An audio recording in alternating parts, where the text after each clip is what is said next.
Hi everyone, my name is Leyla Salvade. I'm the founder of Standing Light. Welcome to the LightStyle interview series. I'm so excited to share this space with Lauren Bille. Welcome. Thank you.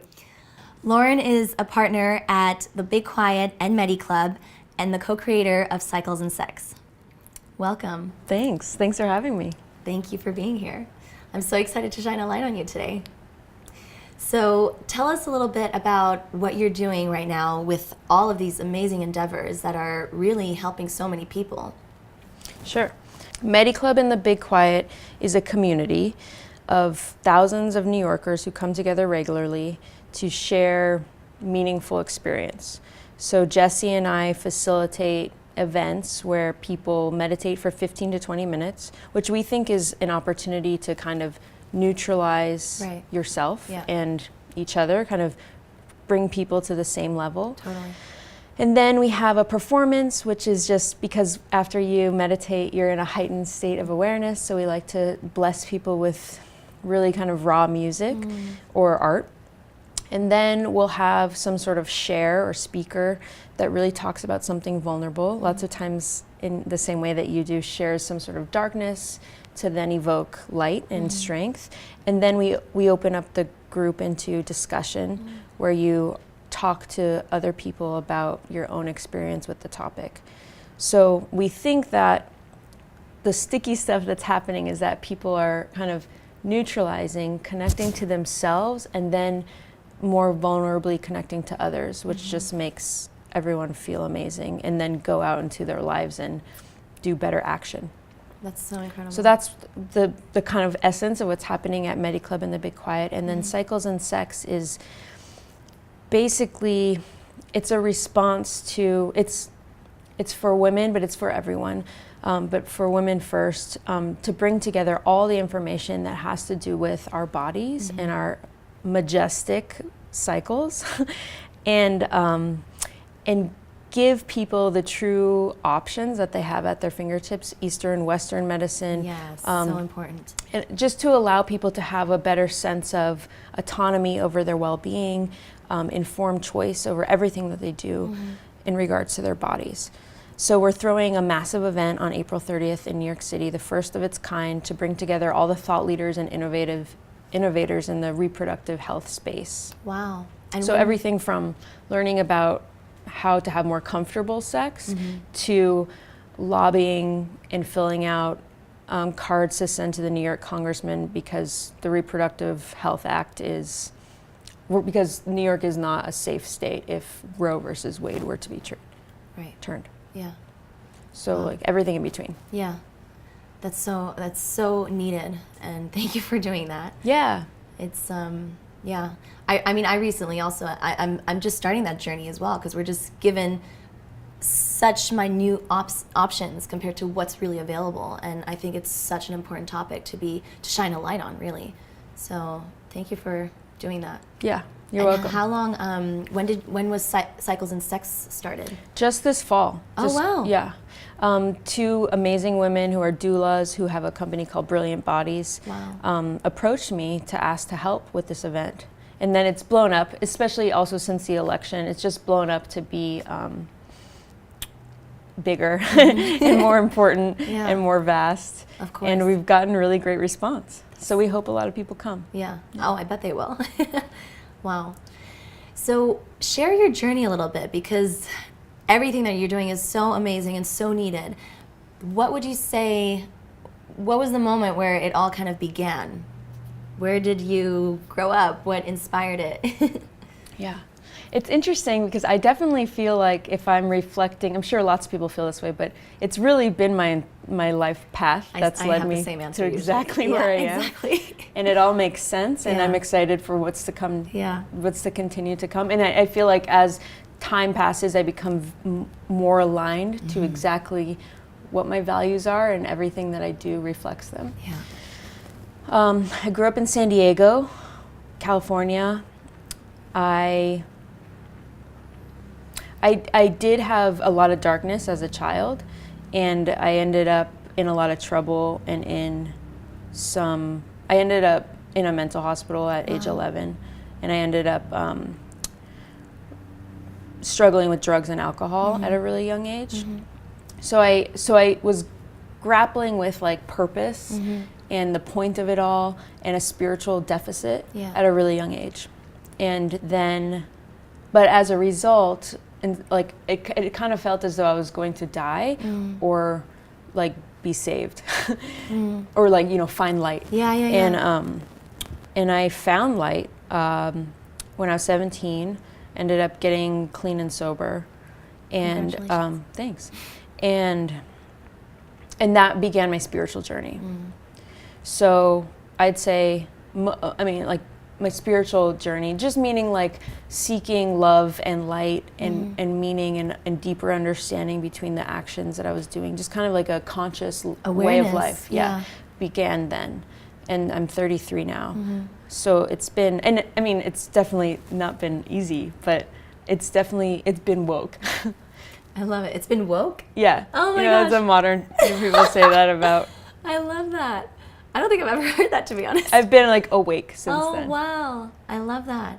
Yeah. Thank you for sharing that, by the way. That's an incredible journey. And it's some of the brightest lights go through the darkest moments. And it's through that transcendence where we can use that pain as fuel and by looking at it, by observing it and enlightening it, we grow, right? And I personally think that the more challenges that life brings us, they're kind of blessings in disguise. And you started at a very young age with, you know, some really intense challenges, and that's probably what shot you so quickly into knowing yourself so much more, and therefore being able to share and share everything that you know, because that's the whole point, right? The more we know, the more we can share and help others rise up as well.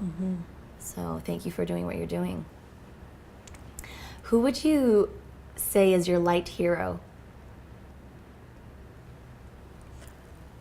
I'd have a couple answers. I would say that sorry if this is obvious, but Barack Obama is this incredible leader. And I know that I don't know him, like, I think I would love to know that man. I would love to, I mean, everyone would, have him as a mentor and just like know his experience, know behind the scenes what it was like for him to go through what he went through to be in that. I think a lot about leadership. And I think that he's held such a incredible space for people and led us that I just admire him so much. And it shows me how rare leaders with such integrity are. So he's been like definitely in terms of like light when I think of it as like guidance and leadership. And then there's just those people in my life, you know, there's probably like 8 that pop up where I can see their faces and they, you know, from my past, from like 7th grade and age 19, that had that light in their eyes, that had something in them that was like really close to, if there is a God, like God, or really close to pure sort of love. And so those people, I'd say, have always provided this, like, I guess light is the best word, provided this sense of inspiration and okayness in my life. Wow, how beautiful. Yeah. You should reach out to those people. I know, yeah, they are, I know, yeah, you're right, that's great. Chris was, is one of in the series, and he was just saying, like, on the International Day of Peace, he wants to create a day where we all forgive one another with, you know, or share everything that they've inspired us with. So it's always such a beautiful ceremony to do that, I feel like. That's a great idea. Yeah. Integrate into MediClub or something. Yeah, we love Chris. Yeah. Yeah. In those darker moments, what was the one thing that you, I mean, maybe there were many, but how did you come out of that?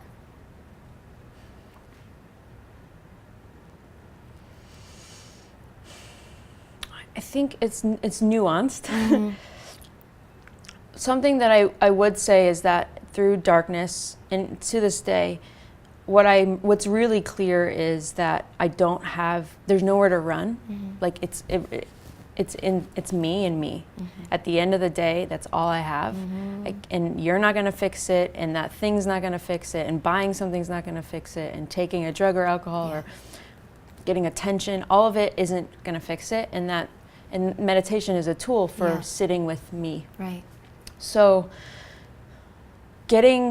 facing me and the willingness and the courage to face me and to like welcome discomfort has been a way that I move through discomfort gracefully.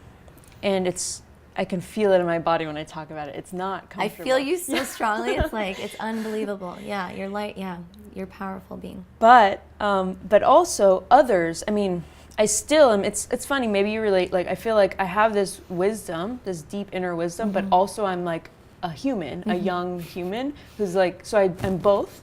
So I also like just want to be hugged by another person. Obviously, of course.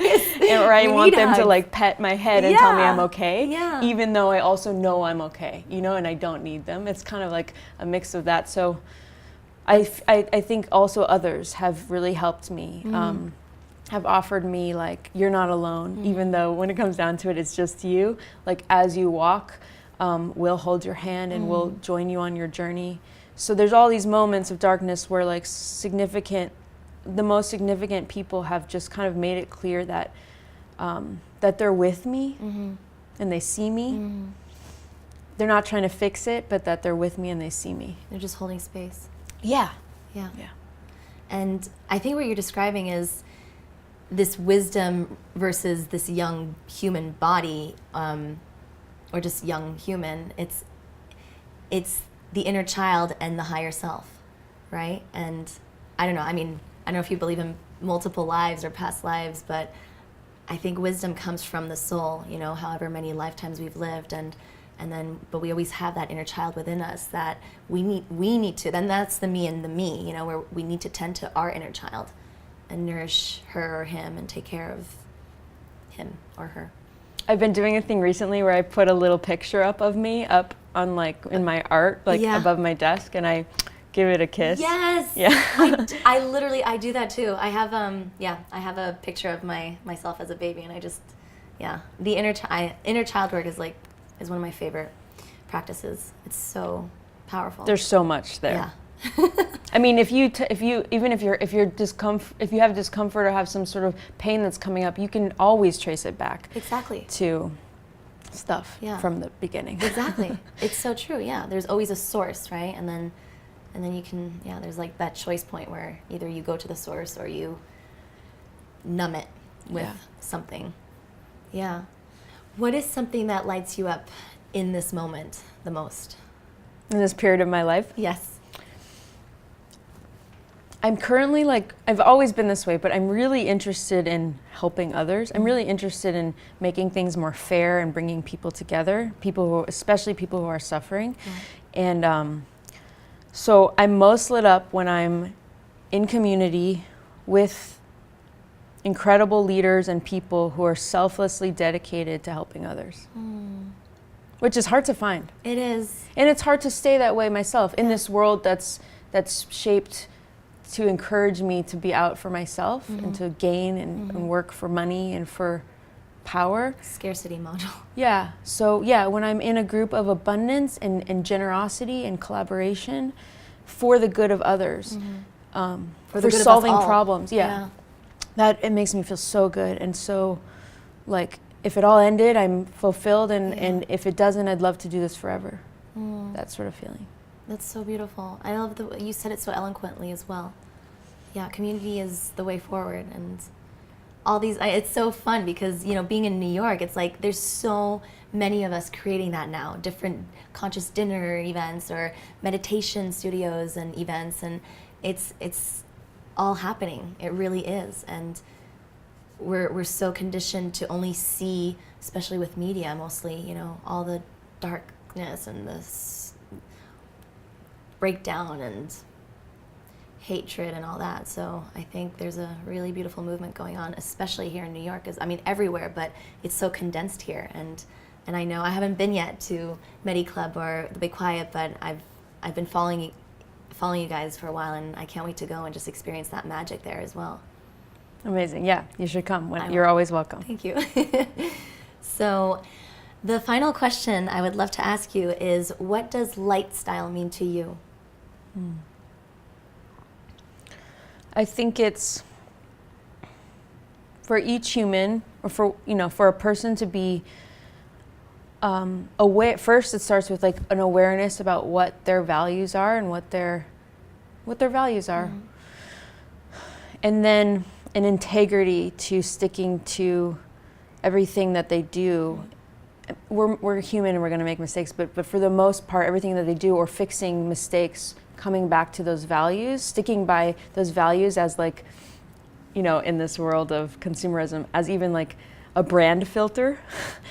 If you live by those values that are true to you, then you just can't help but be very powerful and shine your light. So I think that style of being fully aligned with your sense of purpose and service to the world and to others.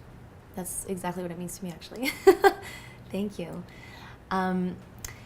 If you could say anything to your younger self, maybe your 15-year-old self, or what would you tell her?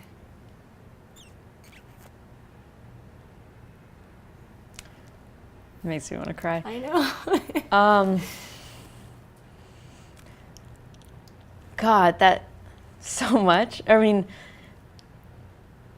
that it's going to be okay, that there's so much more happening that she can't see or understand yet.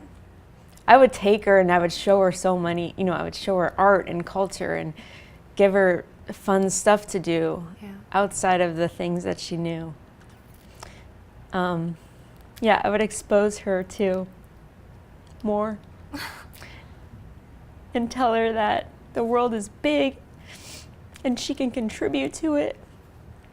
And even if she doesn't know what it's for, or none of us know what it's really for or why we're here, that there's so much richness that it's fun to just be here while you're here. And that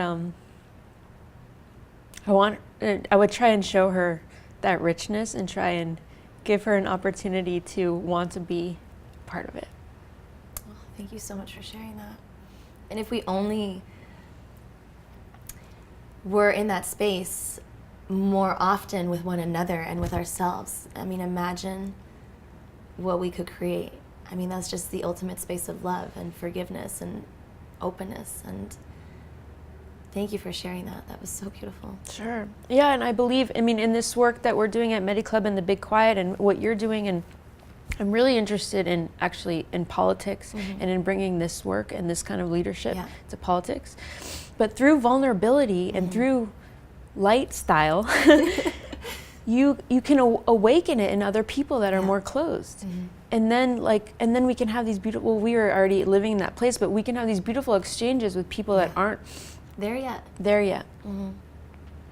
And that's the way forward. And that's what I want to see in the people who lead me and who lead the country and who make decisions on behalf of others. Yeah. I love you. Love you so too. Much. Seriously, thank you for being you and for tending to yourself so powerfully and so lovingly from such a young age, and therefore being the standing light that you are, literally. So thank you so much for being here. Thank you for sharing your light and inspiring me, and I'm sure so many of us as well. So thank you. Thanks for having me.